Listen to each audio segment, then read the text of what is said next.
麻酔薬の一部には筋肉をかなりリラックスさせるような作用のある薬があります。なのでここら辺の呼吸に使ってる筋肉がかなり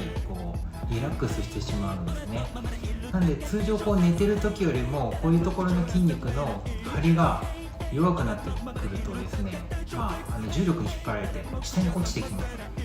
で特に顎が小さくてもともと気道が小さい方とか、逆にここにお肉がたくさんついてて、そのお肉がですね気道を狭くしている方の場合はですね、下に落ち込むとですね気道が狭くなって異常にいびきかきやすくなってきます。なので、